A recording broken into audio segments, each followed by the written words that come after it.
नमस्कार, मैं अर्चना सिंह, अधिवक्ता, समाज सेविका, अपने इस YouTube चैनल पर आप सभी का हार्दिक अभिनंदन करती हूँ। आज मैं लेकर के आई हूँ एक बड़ा ही रोचक और ज्ञानवर्धक प्रेरणादायी कहानी, जिसका शीर्षक है सत्य की जीत। एक राजा था, पराक्रम और अभिमान का पुतला। विजय लालसा सदा उसके सिर पर सवार रहती थी। शत्रुओं को जीतने मात्र से उसे तृप्ति नहीं होती थी, अपने शौर्य के प्रदर्शन के लिए सदा आतुर रहता था। एक बार उसने एक शत्रु राज्य को जीता। पूरे ठाट बाट के साथ शत्रु की राजधानी में उसने प्रवेश करने की ठानी। बड़ा शानदार जुलूस निकाला। उसे देखने के लिए हजारों लोग एकत्रित हुए। जब रथ नगर द्वार पर पहुंचा तो राजा की नजर पत्थर की एक प्रतिमा पर पड़ी। वह स्तब्ध हो गया उसे देखकर। ऐसा अनुपम कला कौशल उसने आज तक नहीं देखा था। राजा के आदेश से रथ को रोका गया, जुलूस भी रुक गई। वह पत्थर निर्मित मानव मानो पराक्रम का प्रतीक था। आकाश की ओर उठी हुई वह पहनी आंखें, स्वर्ग से अमृत को लाने वाले गरुड़ सी दृष्टि, पैरों में लिपटे हुए नागों को वह हाथों से मसल कर नष्ट कर रहा था, मानो पक्षीराज गरुड़ ही हो। मंत्रमुग्ध राजा ने पूछा, इसका शिल्पी कौन है? सामने आए। उसे आशा थी कि जन समूह में से कोई तो आगे आकर और झुककर अभिवादन करते हुए कहेगा कि महाराज, मैं इसका निर्माता हूँ। परंतु जब यह आशा पूर्ण नहीं हुई, तब राजा ने ऊंचे और रूखे स्वर में फिर वही आदेश दोहराया। तब भी सन्नाटा छाया रहा। क्षुब्ध होकर राजा ने पूछा, किसकी प्रतिमा है यह? महाप्रतापी महाराजा ने अभी जिसे पराजित कर भगा दिया, उसी कायर राजा का पुतला है यह। किसी ने बहुत डरते डरते भीड़ से आगे आकर ऐसा बोला। यह सुनते ही अब विजयी राजा को प्रतिमा में पहले जैसा सौंदर्य दिखाई नहीं दिया। उसने पूछा, क्या इस मूर्ति का शिल्पी इसी नगर में रहता है? किसी ने सहमते हुए संक्षिप्त सा उत्तर दिया, जी। फिर राजा बोले, तो वह हमारे स्वागत के लिए क्यों नहीं आया? तुरंत उसे यहाँ हाजिर किया जाए, तभी सवारी आगे बढ़ेगी। राजा ने दृढ़ स्वर में आदेश दिया। तुरंत शिल्पी को तलाश करके राजा के सामने उपस्थित किया गया। राजा शिल्पी को तीव्र दृष्टि से घूरते हुए प्रश्न किया, तुम्ही ने बनाई है यह मूर्ति? शांत स्वर में शिल्पी सिर हिलाते हुए बोला, जी हाँ। राजा ने फिर प्रश्न किया, लेकिन कैसे? शिल्पी को यह प्रश्न बड़ा ही अटपटा लगा। शिल्पी बोला, कैसे? यह कैसे बताऊं? लताओं पर कलियां कैसे उगती है, क्या यह महाराज बता सकेंगे? शिल्पी ने प्रश्न को प्रश्न में ही लपेट दिया। राजा निरुत्तर हो गया। वह भीतर ही भीतर जल उठा। फिर भी संयमित स्वर में बोला, यह मूर्ति किसकी है? शिल्पी ने पूर्ववत निर्भीकता पूर्वक कहा, भूतपूर्व महाराज की। विजेता राजा ने उपहास करते हुए कहा, आज वह महाराजा तो क्या, राजा भी नहीं है। क्या ऐसे कायर को पराक्रमी बताना दुनिया को धोखा देना नहीं है?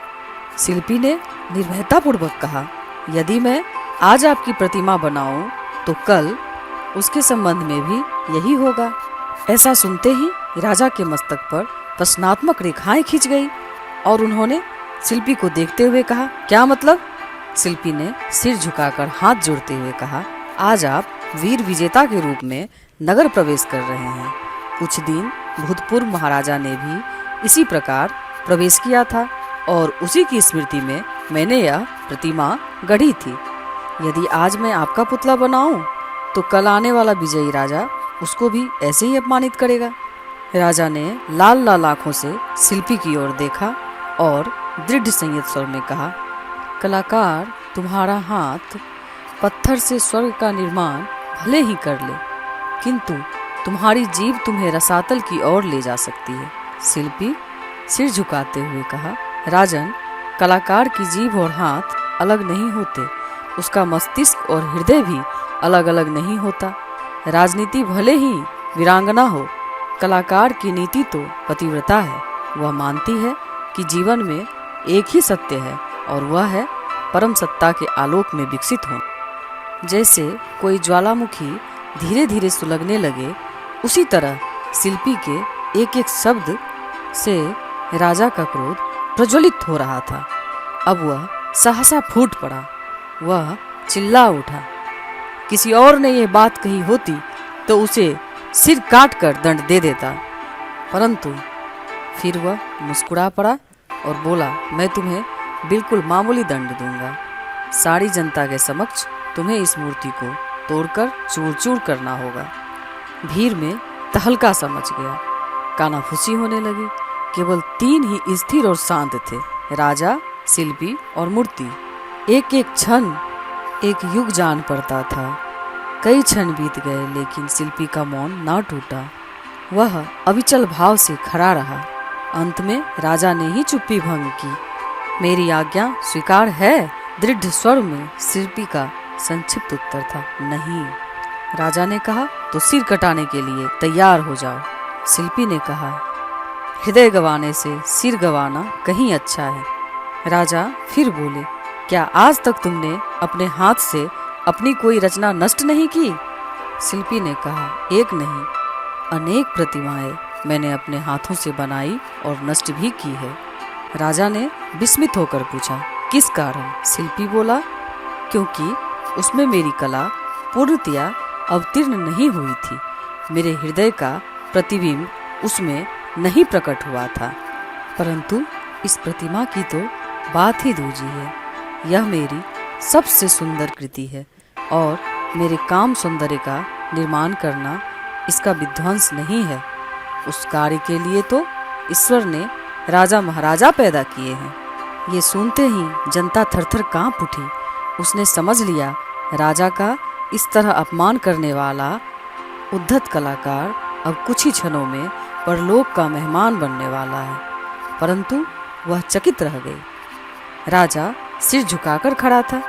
बड़ी देर बाद उसने गर्दन ऊपर उठाई और कहा, कलाकार, मैंने तुम्हारे इस राजा को परास्त किया था, परंतु इस पत्थर की प्रतिमा ने मुझे परास्त कर दिया है।